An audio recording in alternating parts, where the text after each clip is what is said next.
I'll now call to order the April meeting of the Oxford Planning Commission. Commissioners, you have the agenda before you. I'll just point out that item number 9, case number 2854, has been withdrawn. Are there any other changes or additions to the agenda? Hearing none, I'll invite a motion to approve the agenda. So moved. I have a motion. Is there a second? Second. There is a second. All in favor? Aye. Commissioner Milam, how do you vote? Is he muted?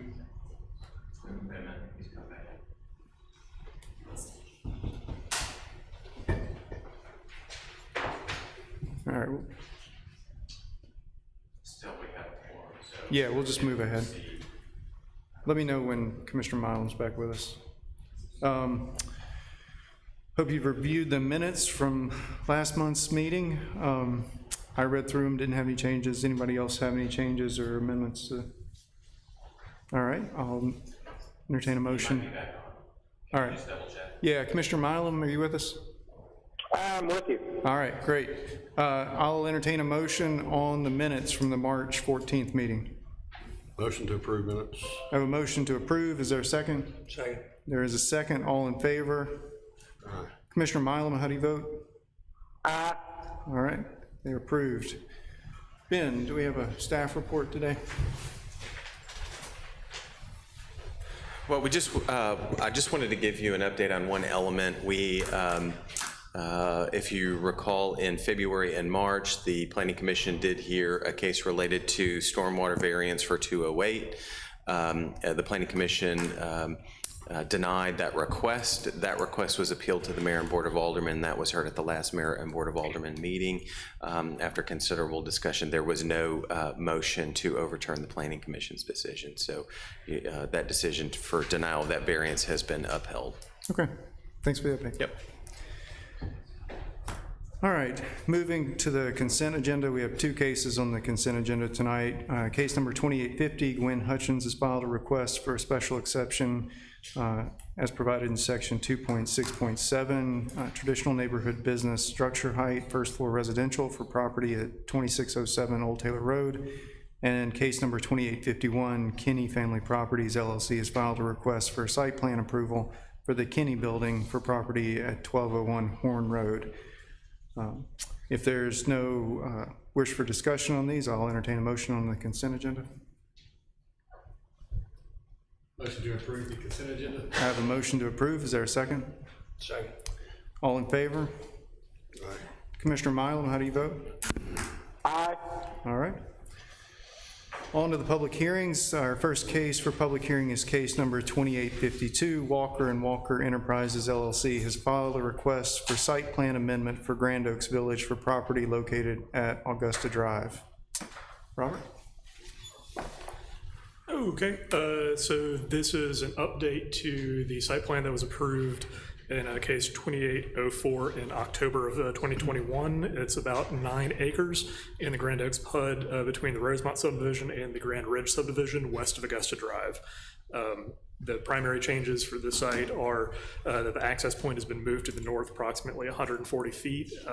The retaining walls have been minimized and 3 parking spaces have been removed. The layout of the units has changed minimally, but the number of units remains the same. None of the changes substantially affect the requirements for the use or the underlying zoning. Engineering has provided comments related to water and sewer and utility, traffic and access, sidewalks, retaining walls, erosion control, and stormwater management, but most of those comments are technical in nature and are fairly minor. So staff recommends approval of the requested site plan amendment to Grand Oaks Village with the 5 conditions that are listed in the staff report. Thank you, Robert. The engineer is here if you have any questions. Okay.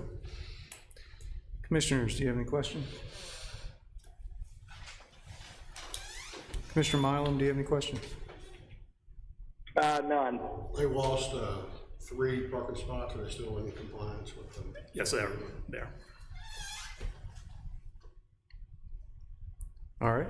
Hearing no questions from the commissioner, are there any comments or questions from the audience? All right, I'll entertain a motion on case number 2852. would move that we approve the requested site plan amendment for Grand Oaks Village with the 5 conditions listed by the staff. I have a motion to approve, subject to the listed staff conditions. Is there a second? Second. There is a second. All in favor? Commissioner Mylum, how do you vote? Aye. All right. It is approved. Case number 2853, Bradley Robertson, Oxford School District has filed a request for variance from section 3.2.18, retaining walls for property located at 225 Bramlett Boulevard. And will the record reflect that the city attorney did recuse himself from this item? Thank you, Ben.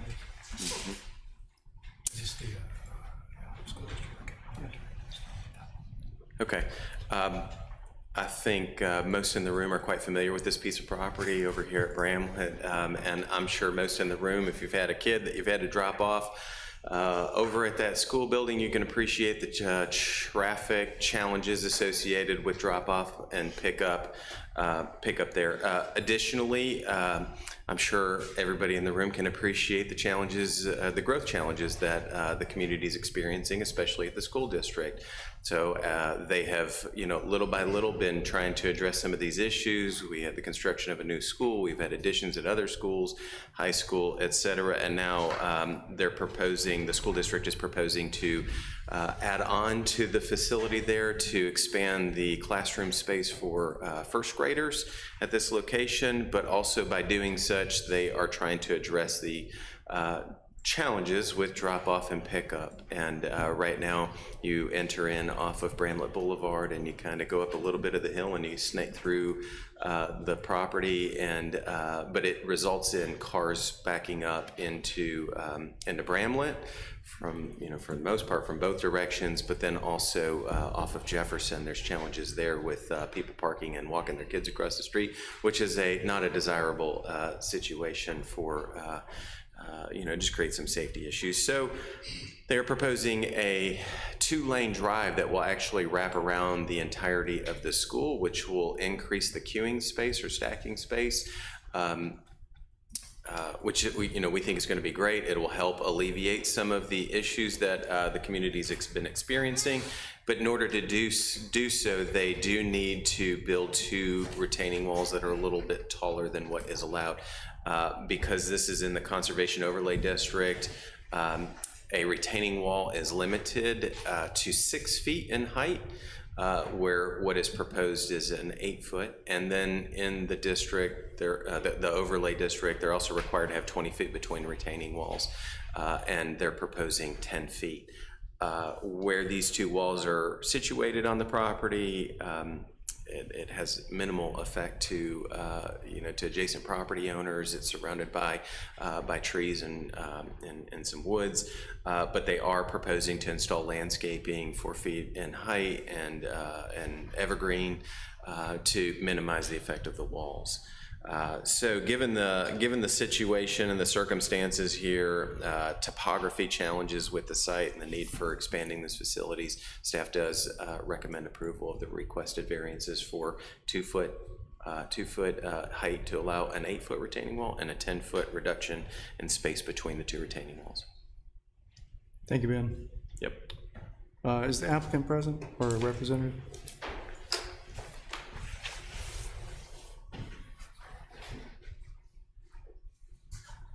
Good evening. Paul Coscianino with Precision Engineering, representing the applicant, the Oxford School District. Happy to answer questions, although I think Ben did a pretty good job of breaking down the request. He outlined really the primary driving reason for this is trying to alleviate, and I can't say that we'll solve all the traffic problems on Bramlett, but really try to make a pretty significant difference with the amount of cars that queue up and stack on the Bramlett and cause pretty good congestion by doing just what this plan shows, which is creating a looping drive around the school, changing the way they function with their drop-off and pickup for the students in the mornings and the evenings. And I did want to just make the point that we are coming back to the commission probably next month, hopefully next month, definitely next month, and seeking site plan approval for actual construction of the overall site improvements as well as the new 13 classrooms. So there will be more opportunity to scrutinize the ideas that we have here, and I can tell you there's been no small amount of coordination with the school district and trying to figure out what works for them and what's safe and what helps the city and what helps the school, and little tweaks on this will likely change and probably have already changed from what we submitted here, but tonight we're here for a retaining wall variance, just trying to make sure we're on track with that. But we will be back for an actual site plan approval request for the overall site, so. Thanks. I just have one question that I got from a concerned member of the community, aged almost 6, and I'm not sure it's entirely relevant, but I said I would pass it along, which was to ask what the net impact on the playground would be. Well, the playground will no longer be where it is now. That will be the new building with classrooms, but we are trying to accommodate a pretty nice, uniform, fairly large area for a better planned out playground, so they should be happy, I hope. Okay, I'll pass that along. All right. Thank you. Any other questions from the commission? Have we heard, I guess it would be in here, we haven't heard anything from this neighbor on this side where the retaining wall is gonna be? We've not received any comment. Well, and to that point, this is, this retaining wall is not only needed because of the terrain, and it is some tough terrain like a lot of Lafayette County has, but this is a very tough site. But one of the reasons we're building these or proposing to build these walls the way that we are is to try to really minimize the impact of, how much tree canopy we have to clear and how much just area we have to disturb and expose. I know at least one of the downstream neighbors has had erosion problems in the past, maybe during some previous improvements on the campus that we weren't involved with, but I understand that was a pretty good problem for them, and we're trying to be sensitive to that and try to minimize how much we're exposing. So it's, in some ways it's probably adding some cost to the school district that, they could avoid some portion of that by clearing all the way to their property line and trying to create a huge fill slope. But we felt like that really wasn't in harmony with the neighborhood or the specific neighbor that's already had issues, and I think works out better for the overall project, so. Any other questions? Commissioner Milam, do you have any questions? Nope, I'm good. All right. Anyone from the audience wish to speak? All right, hearing no further discussion, I'll entertain a motion on case number 2853 for the variance.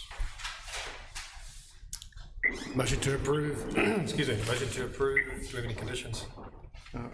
We have one, which is, Subject to staff conditions. all right, I have a motion to approve, subject to staff conditions. Is there a second? Second. There is a second. All in favor? Commissioner Milam, how do you vote? Aye. It is approved. Thank you. Our next case is case number 2855. Jeffrey Little has filed a request for a variance from section 2.6.3 estate residential. Front yard build-to line minimum for property located at 239 St. Andrews Circle. And please let the record show that Commissioner Murphy has recused himself. And the council is returned. And I believe, could you double check, but I believe Commissioner Johnson is on the phone. Okay, Commissioner Johnson, are you with us? Yes, sir, I am. Great. Go ahead. Okay, so the subject property is about 0.64 acres in the Country Club subdivision Part 3 at the intersection of St. Andrews Circle and Hickman Lane. Currently, the subject property has no structure on it, and the applicant is looking to build a house on the property. The applicant is requesting a variance to build 10 feet in front of the front setback line towards Hickman Lane at a distance of 30 feet from the property line, and front setback in TER is 40 feet. The applicant is requesting to use 30 feet as a front setback, as that was what was designated in the original covenants for the subdivision. The applicant also states that a 40-foot setback is larger than the other houses along Hickman Lane. Despite there being that language in the covenants regarding a 30-foot front setback, covenants are contracts between private parties and are not enforceable by the city, nor are they binding on the city. When less stringent setbacks are shown on original plats, the city has been a little bit more willing to look at maybe using those, but there are no setbacks shown on the plats for this subdivision. The applicant does raise a valid point that 2 of the other 3 houses on Hickman are closer to the road than 40 feet. One is about 10 foot off, and the other is about 20 foot. And then there's a third house on Hickman that's over 90 feet from the property line, but there are some accessory buildings are considerably closer to the road. Main difference between those is that all of those houses face St. Andrews Circle, while this one, the primary face, would be towards Hickman. So this is a vacant lot in which there is regular in shape and there's not really any topographical issues. And for that reason, staff does not support the request for variance in this instance. Staff recommends denial of the requested variance, but if the commission wishes to approve, staff requests that the following condition is added. That approval is for the plan as submitted. Since the writing of this staff report, we have received, I believe it is 4 letters of support of the variance from the surrounding neighbors. Yeah, Have you received any letters not supporting variance? we have not. Thank you. And the applicant is here. Okay, thank you, Robert. Any questions from the commission?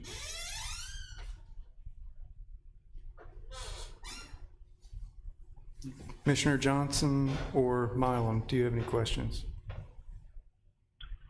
Commissioner Mallum, I do not. Commissioner Johnson, I don't have any questions at this time. Okay. Yeah. Would the applicant like to speak on behalf of?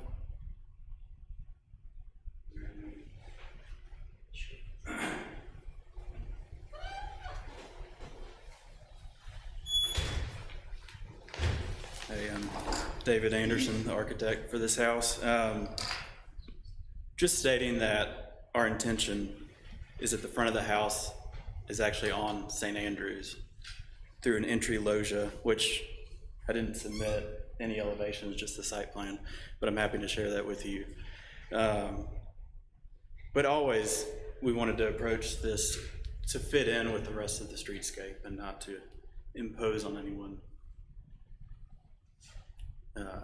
So feeling that those other houses are the same distance away, that's why we're.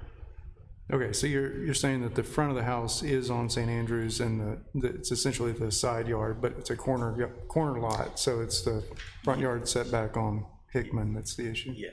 Okay. Okay. Thank you, sir. Any questions? Do you have elevations with you? I do. Yeah, could we see? Yeah. Which you're talking about? You may just pass it.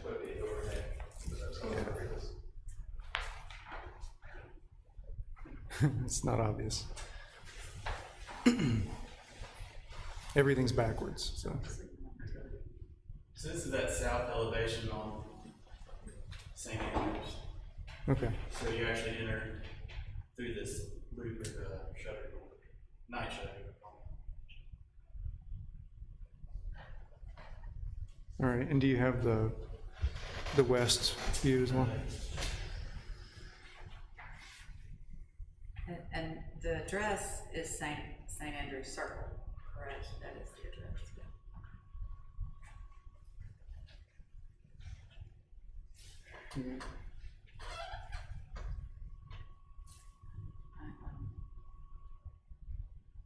And I want to make sure I understand because of the difference in the, we don't care about the neighborhood covenants as far as what we can consider and vote on, correct? We're only worried with the city, right, okay.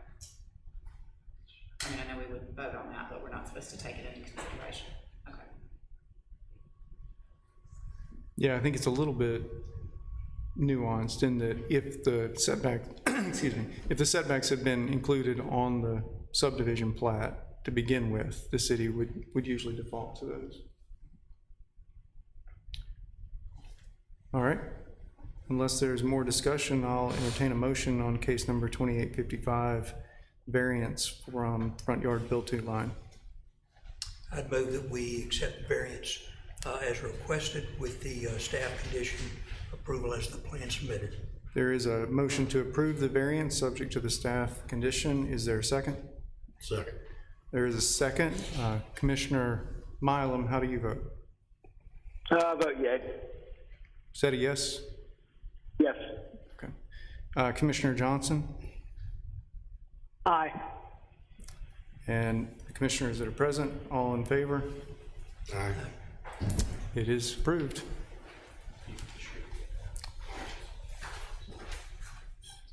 Our final case is case number 2856. The City of Oxford has filed a request for modifications to the Land Development Code.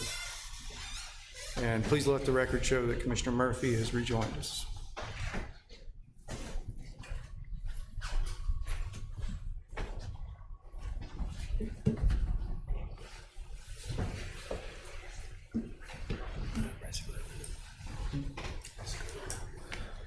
Okay, last case for the evening, modifications of the Land Development Code. We have proposed a few, some of these are just clarifications and minor technical changes, and we do have a couple more substantive changes. We do have, there has been a question by an engineer related to the max density in the traditional suburban, and traditional neighborhood zoning districts, which has really always been the same, but we just wanted to provide a clarification so that way everybody was aware, and it's based on the minimum lot size. That's ultimately how you make that determination. So in those districts, 5.8 dwellings per acre is what is allowed. And if you recall, those, for the most part, those zoning districts are located within the conservation area, kind of the older historic portion of Oxford. There are a few places where it does expand out, a couple places south of Highway 6 near like Windsor Falls in that area, but for the most part it's kind of limited to the core area of Oxford, maybe extending over towards Country Club. We did make a modification for just again, a clarification to references for fences, walls, and hedges. We did make a couple modifications to the use chart, and we're going to talk about one of them in more detail in a second. Townhomes needed to be, the standards need to be better clarified, at least in A, needed to be better clarified as to what that language was really saying, and we eliminated C because it said exactly what B said, so that was pretty easy. When you live in a college town and you want to propose a post-secondary school, it would be helpful to have that use allowable in institutional education, which is what post-secondary schools are zoned. So we wanted to make sure that we were facilitating that. The more substantive change is the addition of a small craft brewery use type. For the most part, this is coming because of modifications to the state legislation to incorporate a microbrewery use. Otherwise, we would have interpreted that a brew pub would have been a use that's allowed as a restaurant that serves alcohol. But the state legislature passed modifications to create this microbrewery, which allows you to brew on site, not only for the consumption on site, but it also mandates that at a minimum 20% of your beer that you brew on site has to be distributed. And so you have to actually go through a distributor like Better Brands or some of those types of, it's not just retail sales on site through a growler, a crowler, or six-pack, or whatever the case may be. So we've incorporated this as a use type small craft brewery. A brewery itself, which is a larger format, would be regulated as a manufacturing use and allowed in the industrial zoning district. But otherwise, we've incorporated the standards, definitions, parking requirements. That was interesting. We incorporated one parking space per 4 seats, customer seats, but then also provided for a parking space per employee at the largest shift, thinking that if you do have people that are canning, people that are producing, people that are working for the distribution portion of this, then you need to at least count for adequate parking there. We do limit the loading times. So this is loading, not unloading, which is different than a restaurant that would receive food delivery. This would be probably larger, trucks that are coming in to get the beer, kegs, whatever the case may be. We limited that to 8 a.m. to 6 p.m. Monday through Friday, and then on Saturday, 10 a.m. to 5 p.m. That's specific to when it's adjacent to a residential use. Also, when adjacent to a residential use, forklifts are not allowed outside of the structure. An odor prevention plan shall be provided by the applicant to mitigate any potential odors associated with the brewing of beer and light wine. And a lot of times your odor comes from byproduct or waste, the spent grains. And when they stockpile those on the site, that can produce quite a bit of odor, fermented odor, and I will tell you that in most instances, those spent grains are actually sold to, a lot of times, to cattle farm, or cattle ranches to offset their costs. So they're usually interested in getting that off of their hands pretty quickly. Any questions on that? Okay. You might recall a few cases. What comes to mind would be Kroger, where they requested a screen wall as opposed to a parapet. Currently, the code requires a parapet on all sides as tall as any rooftop mounted equipment. That would be HVAC or like Venahoods stacks that come out of the roof. But we have had instances where a screen wall has been proposed by variance, and I think, in our research that can be done tastefully that can be done very tastefully and look attractive, and can actually enhance the building even beyond just having a parapet. And so you would enclose that all the way around that same mechanical equipment. We're proposing to allow that by special exception, so that would come before you, and then from an aesthetic standpoint, you can evaluate it and make sure it makes sense, and approve it or not at that time. And then lastly, we incorporated the definitions for brewery, brew pub, microbrewery, and small craft brewery. And if there are no questions, we recommend approval of these changes. Ben, this is really nitpicky, but on the screen walls, the way it reads, parapets shall extend above the highest level of any roof-mounted equipment. Do we need alternatively, screen walls may be considered by special exception? Otherwise, it just kind of sounds like if they want screen walls in addition to, we'll consider them. Okay, that's an easy change. Any other questions? Ben, this is Kirk. That wording about keeping the spent grain off the facility, is the term facility defined? When I read that, I thought, well, does that just mean they have to dump it outside, or does it mean it has to be off the property? So it says any byproduct waste, spent grain shall not be stored outside of the facility, so outside of the building. Oh, shall not be, okay. Yeah. Okay, sorry, misread it. Any other questions, Commissioner Milam? No, that's it. Commissioner Johnson, any questions? No, sir. All right. Hearing none, I'll entertain a motion on case number 2856 for modifications to the Land Development Code. Motion to approve the changes to the Land Development Code. I have a motion to approve. Is there a second? Second. I have a second. All in favor? Commissioner Milam, how do you vote? Yes. Commissioner Johnson, how do you vote? Yes. All right, the modifications are approved. Thank you. Unless there's any other business to come before the commission, I'll entertain a motion to adjourn. Motion to adjourn. I have a motion and a second. All in favor?